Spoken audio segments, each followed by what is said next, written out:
Hello everyone. Today I'm going to present the case of acute hypercapnic COVID-19 patient who was managed with extracorporeal CO2 removal therapy in our center. So coming to the introduction, we all know the most common reason for ICU admissions in COVID-19 patient is due to acute respiratory failure. There are two types of respiratory failure. Type 1 is due to conditions that damages the lung tissue. Type 2 is due to insufficient alveolar ventilation.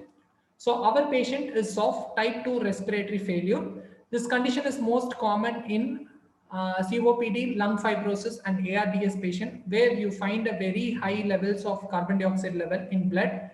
These patients are often ventilated for long time with moderate success in weaning from the ventilator support. So for this reason, you can consider extracorporeal CO2 removal therapy as a therapeutic option, which is becoming more popular in recent years.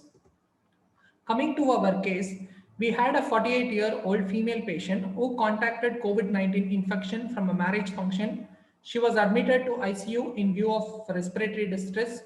Her routine evaluation confirmed the COVID-19 infection. Her HRCT scan revealed mild fibrotic changes in both lungs. So her around 5 out of 25 segments were involved. So she was on NIV support with 100% oxygen. She was tachypneic and not responding to NIV support. Her ABG revealed hypercapnia and hypoxia even though she was on NIV. She was referred to us in view of alternative support systems.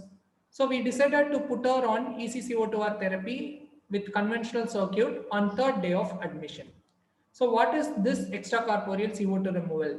It is a technique with the partial respiratory support where we remove the carbon dioxide from blood with a minimal blood flow through the oxygenator. But we don't have any significant effect on blood oxygenation in this therapy. With this technique, we flow a blood flow rate of around 450 ml per minute in order to remove the 20 to 30% of CO2 production in blood per minute. So this rate of CO2 removal mainly depends on four factors. Number one is sweep gas flow, which you set on your blender. Second is blood flow, which you're giving through the oxygenator. Third is partial pressure of carbon dioxide in the blood. Fourth is membrane properties of the oxygenator you are using. In this case, we used adult oxygenator. So our ultimate aim in this patient was two. One is to reduce the tachypnea. Second one is to reduce the hypercapnia. So we all know, according to alveolar gas equation, as the partial pressure of carbon dioxide decreases, the alveolar level oxygenation will improve. So by removing CO2 with our therapy, anesthetist or intensivist can focus on ventilation strategies to improve the oxygenation level of the patient. So this was our circuit with the regular dialysis machine where we used a dialysis machine instead of a regular ECCO2R system. So with the regular oxygenator, we used a dual lumen cannula in IJV to draw blood and to give back to it. So in this technique, we used 14.5 French double lumen cannula, which was placed in right IJV. Patient was anticoagulated with heparin 2 mg per kg bolus and 10 to 15 units per kg per hour infusion was started according to the ACT and APTT value. It was titrated. We monitored ACT every hourly and we monitored APTT every 6th hour.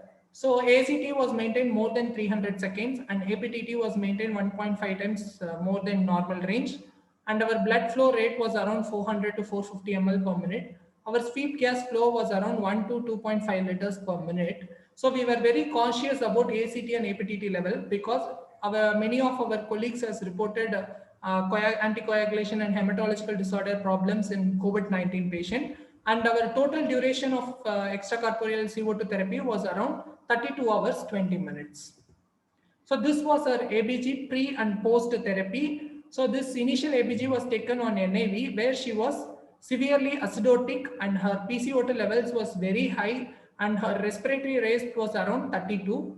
So this second ABG was taken after 2 hours from weaning from therapy and she was on NIV, which looks almost normal. Our ultimate aim to bring down the respiratory rate has been achieved, so which came to 18. So this was our X-ray. The left side one was taken on ICU and the right one was taken at the time of discharge. So what we observed in this therapy, Actually, this was our first case. We don't have any initial experience. The two with the customized circuit, not with the routine one. So we didn't find any complication related to cannula placement pump or circuit. Patient did not bleed around insertion site despite the use of heparin infusion. We have transfused only 1 unit of fresh blood, that too after weaning from the therapy. She was weaned on from NIV on 8th day of admission. Her PCR report was negative for COVID on 15th day of admission. Patient was discharged and walked home on 22nd day of admission. So what is the discussion in this case was, one, hypercapnic respiratory failure is common in ICU due to COVID-19 and ARDS.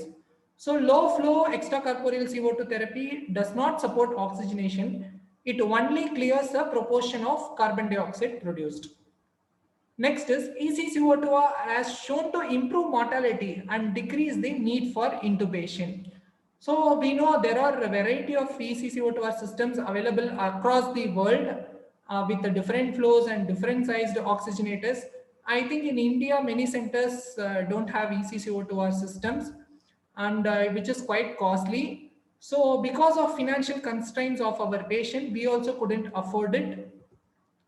So the use of extracorporeal CO2 therapy in selected COVID-19 patient is obviously a promising add-on management, and the difficulty in predicting the progress is always challenging for a team. So extracorporeal carbon dioxide removal therapy can be used to facilitate low tidal volume ventilation. So there are minimum articles which are supporting this therapy. I came across this too, where first article states low respiratory rate plus minimally invasive extracorporeal CO2 removal decreases the systemic and pulmonary inflammatory mediators in experimental ARDS. Second one states that daily use of ECCO2 are in a critical care unit and its result with the COPD patients. So conclusion of my presentation is ECCO2R helps in management of COVID-19 patients with hypercapnia and who are without significant hypoxia. So the systemic evaluation and timing of initiation plays a very vital role in the outcome of this therapy. So we don't have a regular system and a regular circuit. Even though we managed this patient with a conventional circuit, which is very cost effective and helpful for patients with low socioeconomic status. Thank you one and all who gave me this wonderful opportunity.